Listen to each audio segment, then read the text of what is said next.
राज्यपाल के अभिभाषण पर मुख्यमंत्री के जवाब से असंतुष्ट होकर भाजपा विधायक दल ने दोपहर बाद की कार्यवाही के बाद शाम 6 बजे सदन से वॉकआउट किया।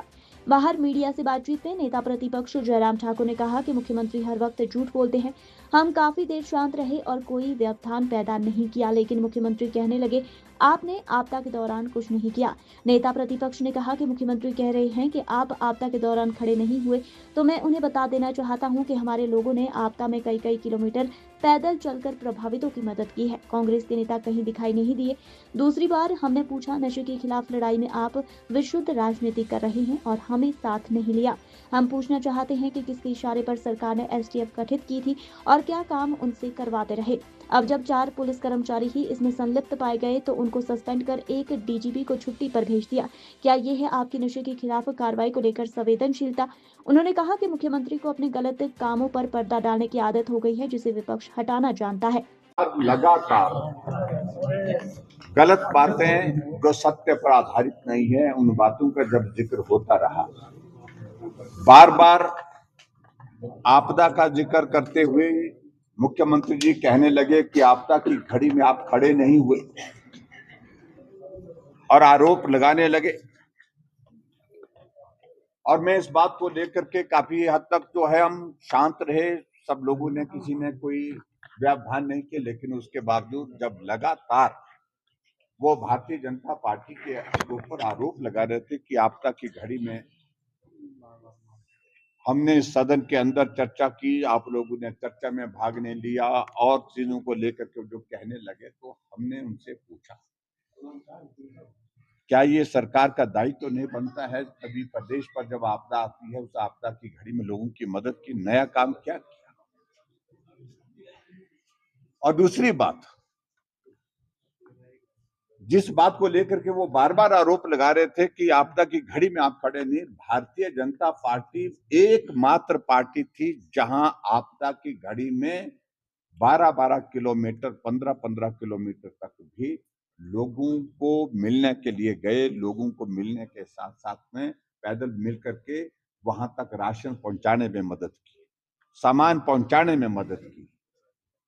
और उसकी तुलना में सरकार कंपैरिजन करे, कहीं भी उनकी मदद उस प्रकार की नहीं हुई।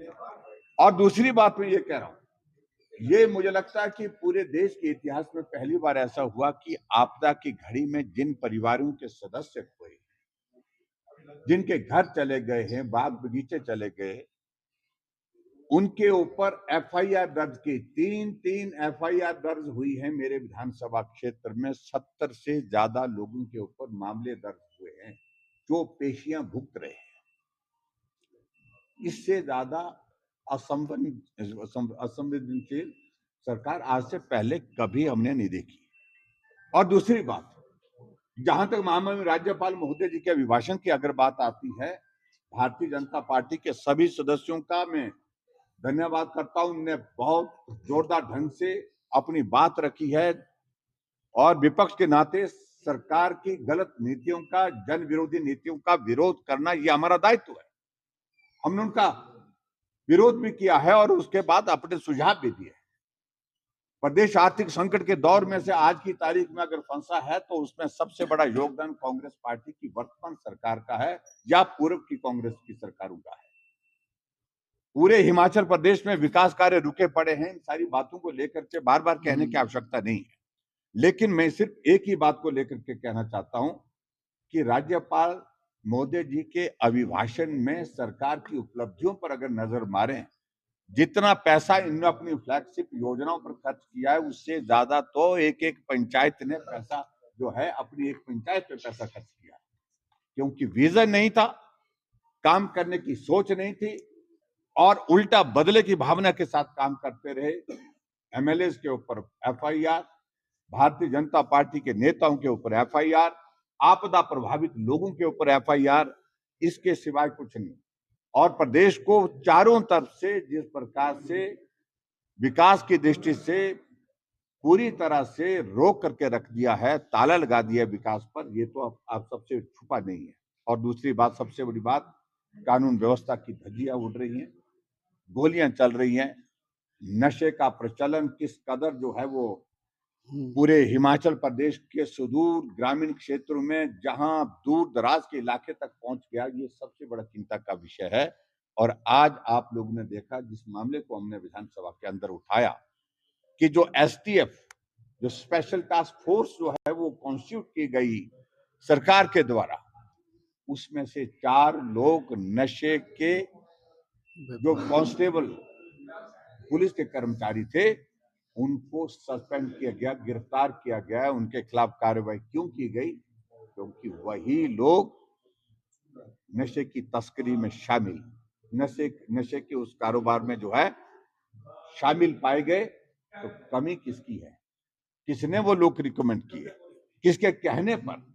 हमारे कहने पर थोड़ी एसटीएफ कॉन्स्टिट्यूट की थी, सरकार के नेताओं के कहने पर हुई थी, जो वर्तमान सरकार है।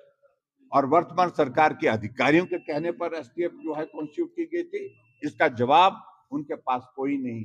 और आज मुझे मालूम पड़ा कि डीजीपी साहब को छुट्टी पर जो है वो भेज दिया गया है। और मुझे मालूम नहीं उन सारी चीज को लेकर के, मैंने अभी नोटिफिकेशन पढ़ा है। लेकिन मेरा कहने का मतलब कि मेगा इवेंट करके वाहवाही लूटने के लिए करोड़ों रुपए आप खर्च कर रहे हैं, लेकिन उसके बावजूद प्रदेश का नौजवान नशे की चपेट में जिंदगी खो रहा है। ऐसी चीजों को लेकर के जब विधानसभा के अंदर हमने उठाया, जिसका जवाब नहीं मिल पाया, इसलिए अभी हमने सदन से वॉकआउट करके बाहर आने का फैसला किया। सर, मुख्यमंत्री बार-बार ये कह रहे हैं कि भाजपा हिमाचल विरोधी है। देखिए, उनके कहने से नहीं होता है। हिमाचल हमारे दिल में है और हिमाचल के हितों की रक्षा करना ये हमारा दायित्व है, हम जिम्मेवारी के साथ कहते हैं। लेकिन हिमाचल विरोधी नहीं, कांग्रेस विरोधी हम जरूर हैं। Bureau report, city channel, Shimla.